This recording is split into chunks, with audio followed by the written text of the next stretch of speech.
guys, welcome back to my YouTube channel. Happy Harika. మీ అందరూ ఎలా ఉన్నారు? Hope you're all doing great. ఇవాళ బయట వెదర్ అస్సలు సహకరించలేదు. పొద్దునైతే కాస్త సన్నీగా ఉండే, బట్ ఇప్పుడైతే మొత్తం క్లౌడ్ అయిపోయింది. సో కొంచెం చల్లగా అనిపించి లోపలే చేస్తున్నాను వీడియో. మీకైతే ఇప్పుడు కొంచెం ఇంతకు ముందు కంటే పర్వాలేదు, వర్షాలు పడుతున్నాయని విన్నాను. బట్ వర్షాలు పడినా కూడా ఎండ అయితే అలాగే ఉంది. So make sure you hydrate your self, జాగ్రత్తగా ఉండండి. So anyways, coming back to our video. ఇవాళ వీడియో ఏంటి అని అంటే, మీకు అందరికీ చాలా డౌట్స్ ఉన్నాయి కదా ఎడ్యుకేషన్ సిస్టమ్ మీద. ఇంతకుముందు నేను యాక్చువల్గా ఇక్కడ ఎడ్యుకేషన్ సిస్టమ్ ఎలా ఉంటుందో దాని మీద వీడియో చేశాను. బట్ ఇవాళ ప్యూర్లీ లైక్ ఎలా ఉంటుంది and what happens if you fail in the assignments అనేది చూద్దాము. సో బికాజ్ చాలామంది నన్ను అడిగారు, ఎగ్జామ్స్ ఎలా ఉంటాయి, అసైన్మెంట్స్ ఎలా ఉంటాయి, ఫెయిల్ అయితే ఏంటి, నెక్స్ట్ ఏంటి, సెకండరీ ఆప్షన్ ఏమైనా ఉందా లేదా, ఇలాంటి క్వశ్చన్స్ స్టిల్ నాకు వస్తున్నాయి. కాబట్టి దాని మీదనే ఒక డీటెయిల్ వీడియో చేద్దాము అని అనిపించి ఈ వీడియో స్టార్ట్ చేశాను అనమాట. షార్ట్ అండ్ స్వీట్గా చెప్పేస్తాను. So without any further delay, let's get in to the video. Guys, shopping అంటే ఎంతమందికి ఇష్టం? నాకు తెలుసు మీ అందరికీ ఇష్టం. అఫ్ కోర్స్ నాకు కూడా ఇష్టం. కాబట్టి అందులో డిస్కౌంట్ రేట్స్కి దొరుకుతున్నాయి అని అంటే ఎక్కడా వదిలిపెట్టాము. అది అకేషన్ కూడా అవసరం లేదు. లిటరలీ మనం వెళ్ళి డిస్కౌంట్ దొరుకుతుంది కాబట్టి కొని పెట్టేసుకునే రకాలం కదా. సో అలాంటి డిస్కౌంట్ రేట్స్లో వచ్చే ప్రోడక్ట్స్ అన్నీ ఒక టెలిగ్రామ్ ఛానల్ అనేది ఉంది మనకి, ఆఫర్స్ జంక్షన్ అని, నేను డిస్క్రిప్షన్లో మెన్షన్ చేస్తాను. సో ఆ పర్టికులర్ ఛానల్ లోగో చూసి మాత్రమే జాయిన్ అవ్వండి. నేను పర్టికులర్గా మెన్షన్ చేస్తున్నాను ఎందుకంటే వీ డోంట్ నో, స్కామ్ కూడా జరుగుతుంది వేరే వేరే ఛానల్స్ పెట్టుకుని. సో లోగో చూసి మాత్రమే ఆ ఛానల్లో జాయిన్ అవ్వండి. అందులో ఏంటి అని అంటే, మనకు మెయిన్ ఈ కామర్స్ వెబ్సైట్స్ ఉన్నాయి కదా, like Amazon, Flipkart, Meesho, Myntra, ఇలాంటి మెయిన్ సైట్స్. అందులో day of the deals, offers ఇలాంటివి చూసి అందులో పోస్ట్ చేస్తామన్నమాట. సో మినిమం ప్రతి ఒక్క ప్రోడక్ట్ మీద డిస్కౌంట్ అనేది ఉంటుంది. మ్యాక్సిమం 90% డిస్కౌంట్ వరకు ఉంటుంది. సో మిస్ చేసుకోకుండా ఎవరికైతే ఇంట్రెస్ట్ ఉందో ఛానల్లో జాయిన్ అయిపోయి ఇప్పుడే షాప్ చేసేసుకోండి. అండ్ నాకు కమెంట్ సెక్షన్లో మెన్షన్ చేయండి ఎవరైతే జాయిన్ అయ్యారు, లేదా మీ ఫీడ్బ్యాక్ ఏంటి, ఇలాంటివన్నీ నాకు కమెంట్ సెక్షన్లో కమెంట్ చేయండి. తప్పకుండా రిప్లై అయితే ఇస్తాను. Thank you so much. Okay, to start with, already చెప్పినట్లు ఇన్ కేస్ డీటెయిల్డ్గా కావాలి అని అంటే డిస్క్రిప్షన్లో లింక్ ఇస్తాను, ఆ వీడియో చూడండి ఎడ్యుకేషన్ సిస్టమ్ మీద. ఈ వీడియోలో అయితే ఫస్ట్ జిస్ట్ ఇస్తాను, దాని తర్వాత మెయిన్ టాపిక్లోకి వెళ్దాము. సో మనలాగా అయితే ఇక్కడ ఎగ్జామ్స్ అనేవి యూనిట్ టెస్ట్స్ కానీ, టర్మ్స్ కానీ, లేకపోతే సెమిస్టర్ వైజ్ కానీ ఇలా అయితే ఉండవు. ఇక్కడ ఏంటి అని అంటే, either you take 1 year course అయినా 2 year కోర్స్ అయినా మాడ్యూల్స్ అనేవి డిఫరెంట్ ఉంటాయి కదా. మనకి ఎలాగ సబ్జెక్ట్స్ అనేవి ఉంటాయో ఇక్కడ అలాగే మాడ్యూల్స్ అంటారు.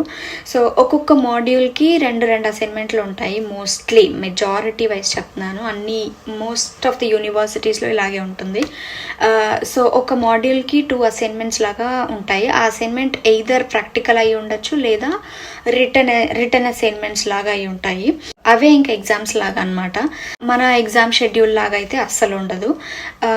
మెయిన్ థింగ్ ఏంటి అని అంటే, మనం ఏంటి, ఒక పేపర్ ఇస్తే, లైక్ ఒక సబ్జెక్ట్కి ఒక పేపర్, ఒక క్వశ్చన్ పేపర్ ఉంటే అందరూ ఒకే ఆన్సర్ రాయాలి. లైక్ మనకి ఎలాగ కాపీ చేయకుండా హాల్ టికెట్స్ ఇచ్చి సెపరేట్ రూమ్స్ పెట్టి ఇలా చేస్తారు కదా. Like end of the day same answer అందరు రాస్తారు, లైక్ అర్థమైనట్లు. బట్ ఇక్కడ ఏంటి అని అంటే, ఒక్కొక్క మాడ్యూల్కి రెండు అసైన్మెంట్లు ఉంటాయి అన్నమాట. సే ఫర్ ఎగ్జాంపుల్ ఫస్ట్ సెమిస్టర్లో ఒక మాడ్యూల్కి ఒక అసైన్మెంట్ ఉండొచ్చు, సెకండ్ సెమిస్టర్లో ఇంకొక అసైన్మెంట్ ఉండొచ్చు. బట్ ఆ ఫస్ట్ అసైన్మెంట్కి 70% ఇచ్చి సెకండ్ అసైన్మెంట్కి 30% ఇవ్వచ్చు, లేదా 50% ఇవ్వచ్చు, లేదా 80-20 ఇలా డిపెండ్స్ అనమాట. ఆ 70% 30%లో అందులో 70%కి ఎంత వస్తే పాస్ అవుతారు, 30%కి ఎంత వస్తే పాస్ అవుతారు, ఇది కూడా మనకు చెప్తారు. సో దాన్ని కనుక మనం రీచ్ అవ్వలేకపోతే అప్పుడు ఫెయిల్ అవుతాము. బట్ ఫెయిల్ చేసే కేసెస్ ఏంటి అని అంటే, సే ఫర్ ఎగ్జాంపుల్ ఒక అసైన్మెంట్కి కొన్ని టాపిక్స్ ఇచ్చి చూస్ చేసుకోమంటారు అనమాట. లైక్ ఒక 10 టాపిక్స్ ఇచ్చి అందరినీ చూస్ చేసుకోమంటారు. ఇన్ కేస్ ఎవరైనా 3 మెంబర్స్ లేదా 4 మెంబర్స్ ఎవరైనా సేమ్ టాపిక్ని చూస్ చేసుకుంటే, ఆ సేమ్ టాపిక్ చూస్ చేసుకున్న వాళ్ళు సేమ్ కంటెంట్ రాయకూడదు అనమాట. ఈవెన్ ఎక్కడైనా గూగుల్లో కానీ లేకపోతే ఎక్కడైనా కాపీ చేసి రాసినా కూడా అది ప్లేగరిజం కింద వచ్చేస్తుంది అనమాట. లైక్ వీళ్ళు కొన్ని టూల్స్ యూస్ చేస్తారు. టర్నిటిన్ అని ఒక టూల్ ఉంటుంది, ఇంకా కొన్ని ప్లేగరిజంని చెక్ చేసే టూల్స్ అనేవి ఉంటాయి అన్నమాట. సో ఆ టూల్స్ యూస్ చేసి ఇన్ కేస్ ప్లేగరిజం ఇంత అని లైక్ 70% దాటితే దెన్ పక్కాగా ఫెయిల్ చేసేస్తారనమాట. ఈవెన్ నువ్వు రెలవెంట్ ఆన్సర్స్ రాసినా కూడా ఫెయిల్ చేసేస్తారు. ఎందుకనంటే అది ప్లేగరిజం కిందకు వస్తుంది, ఎక్కడి నుంచో కాపీ చేసావు అని. సో కానీ బెస్ట్ థింగ్ ఏంటి అని అంటే ఒకవేళ అసైన్మెంట్ 1లో కనుక 30% వస్తే పాస్ అవుతావు అని కాకపోతే మీకు 25% వచ్చింది అని అనుకోండి, ఆ అసైన్మెంట్ వరకు మీరు ఫెయిల్ అయినట్టే. బట్ ఈ మాడ్యూల్కి ఇది ఫస్ట్ అసైన్మెంట్, సెకండ్ అసైన్మెంట్ ఏమో సెకండ్ సెమిస్టర్లో ఉంటుంది కదా. సో దానికి మీకు సేమ్ 30% వస్తే పాస్ అవుతారు అని ఉండి మీకు కనుక అరౌండ్ 60-70 వచ్చింది అని అనుకోండి, ఈ 60-70ని ఈ 25ని కంబైన్ చేసి మినిమం ఒక పాస్ పర్సంటేజ్ అనేది ఉంటుంది, లైక్ 40% కానీ 35% కానీ ఇలా. అది వస్తే మీరు పాస్ అయినట్లు, లైక్ మినిమం పర్సంటేజ్. ఈ 2 అసైన్మెంట్లు కలిపి తీసుకున్న దాంట్లో మీకు మినిమం పాస్ పర్సంటేజ్ వస్తే మీరు పాస్ అయిపోయినట్లే. లేదు ఫెయిల్ అయితే కనుక ఈ మొత్తం మాడ్యూల్కి రీసిట్ అంటే రీఅసెస్మెంట్ లాగా, మనకి ఎలాగ బ్యాక్లాగ్ అని అంటారో ఇక్కడ రీసిట్ కానీ రీఅసెస్మెంట్ కానీ అలా అంటారనమాట. సో మొత్తం మాడ్యూల్ని నువ్వు రీఅసెస్మెంట్ తీసుకోవాలి.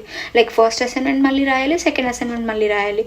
మీరు ఓన్లీ ఫస్ట్ అసైన్మెంట్ ఫెయిల్ అయ్యారు కాబట్టి ఫస్ట్ అసైన్మెంటే రాయడానికి ఉండదన్నమాట.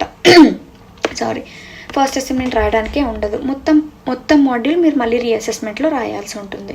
ఇది మాడ్యూల్ వైజ్ అనమాట. అంటే ఏ మాడ్యూల్కైనా ఇదే ప్రాసెస్ ఉంటుంది. ప్రతి ఒక్క మాడ్యూల్కి 2 అసైన్మెంట్స్ ఉంటాయి, సెపరేట్గానే అసైన్మెంట్స్ జరుగుతాయి. ఓకేనా, ప్రతి ఏ మాడ్యూల్కైనా ఇదే వర్తిస్తుంది. ఇవన్నీ కాకుండా డిసర్టేషన్ అని ఒకటి ఉంటుంది. అంటే ఏంటి అని అంటే మన భాషలో లిటరలీ చెప్పాలంటే మేజర్ ప్రాజెక్ట్. మనకి ఎలా మేజర్ ప్రాజెక్ట్ అంటారో ఇక్కడ డిసర్టేషన్ అనేది అని అంటారనమాట. ప్రతి ఒక్క యూనివర్సిటీకి ప్రతి ఒక్క డిపార్ట్మెంట్కి ఇది ఉంటుంది. సో ఇందులో ఫెయిల్ అయితే ఏంటి అని అంటే రీసిట్ కానీ రీఅసెస్మెంట్ కానీ ఇలా ఉండదు. కానీ మనము మొత్తం డిగ్రీ మొత్తం అయిపోయిన తర్వాత మనకు గ్రాడ్యుయేట్ డిగ్రీ వస్తుంది కదా, అందులో మాస్టర్స్ ఇన్ డిగ్రీ కాకుండా మాస్టర్స్ ఇన్ డిప్లొమా అనేది వస్తుంది. దాని డిప్లొమా డిగ్రీ అంటారు. మాస్టర్ డిగ్రీ చేసినా కూడా డిప్లొమా డిగ్రీ వస్తుంది. ఎందుకనంటే నువ్వు ఇందులో ఫెయిల్ అయ్యావు కాబట్టి. ఇది ఏ కేసులో అన్ని మాడ్యూల్స్ పాస్ అయ్యి డిసర్టేషన్ పోయినప్పుడు. ఇది ఓవరాల్ జస్ట్. బట్ ఒకవేళ రీసిట్లో కూడా అంటే రీఅసెస్మెంట్లో కూడా మళ్ళీ ఆ పర్టికులర్ మాడ్యూల్ ఫెయిల్ అయితే అప్పుడేంటి పరిస్థితి అనేది చూసుకుంటే, ఒకవేళ మనకు student visa still expiry date ఉంది అంటే మన కోర్స్ తర్వాత 3 to 4 months ఎక్స్టెండే ఇస్తారనమాట వీసా వ్యాలిడిటీ. అది స్టిల్ ఉంటే మనం మళ్ళీ కోర్స్కి పే చేసుకుని మళ్ళీ చదువుకోవడమే. లేదు ఎక్స్పైర్ అయిపోతుంది అని అనుకుంటే దేర్ కమ్స్ FLR అని ఒక ఆప్షన్. FLR అంటే ఏంటి అని అంటే ఫర్దర్ లీవ్ టు రిమైన్ అని ఒక వీసా ఉంటుంది. ఆ వీసా మనం ఎప్పుడు అప్లై చేస్తాము అని అంటే మనం ఇలాగే ఏదైనా ఒక మాడ్యూల్లో ఫెయిల్ అయితే మళ్ళీ మీరు చదువుకోవాలి అని అనుకుంటే వీసా కావాలి కదా ఇక్కడ ఉండాలి అని అంటే, సో ఆ పర్టికులర్ టైంలో ఈ వీసా అనేది అప్లై చేసుకోవచ్చు అనమాట. ఇది మినిమం ఫస్ట్ అప్లై చేసినప్పుడు పర్టికులర్ వ్యాలిడ్ రీజన్ ఉంటేనే వస్తుంది. సో పక్కా మీరు మాడ్యూల్ ఫెయిల్ అయ్యి చేయాలి అని అనుకుంటున్నారు అని అంటే FLR పక్కా వస్తుంది. సో అది మినిమం ఒక 6 monthsకి వస్తుంది. కానీ దాన్ని మీరు మళ్ళీ రెన్యూ చేసుకోవచ్చు అనమాట. లిటరలీ ఒక 2.5 years వరకు రెన్యూ చేసుకోవచ్చు ఎవ్రీ 6 monthsకి. బట్ నా పరంగా చెప్పాలి అని అంటే అదంతా మనీతో కూడుకున్న విషయం. మనము మెయిన్ అటెంప్ట్లో కాకపోయినా రీసీట్లో పాస్ అయిపోతే ఇంత మనీ అనేది మళ్ళీ ఖర్చు అవ్వదు. బికాజ్ ఆబ్వియస్లీ మనం కోర్స్కే చాలా పే చేస్తాము. మళ్ళీ దీనికి కూడా అని అంటే ఇట్ విల్ కాస్ట్ మోర్ అనమాట. సో మేక్ ష్యూర్ ఒకవేళ మెయిన్ అటెంప్ట్లో కాకపోయినా రీసీట్లో అయినా పాస్ అయిపోయేలాగా చూసుకోండి. ఓకేనా, ఐ హోప్ ఈ వీడియో మీ అందరికీ నచ్చిందని అనుకుంటున్నాను. ఎవరికైనా హెల్ప్ అవుతుంది అని అనుకుంటే make sure you share this video so that వాళ్ళకు కూడా హెల్ప్ అవుతుంది. And thank you so much for watching this video until now. If you guys do like this video, మీకు ఏం చేయాలో తెలుసు కదా, please do like, share, comment and subscribe to my channel happy Harika. మళ్ళీ కొత్త వీడియోతో వచ్చేస్తాను. Until then you guys please take care. Tata, bye bye.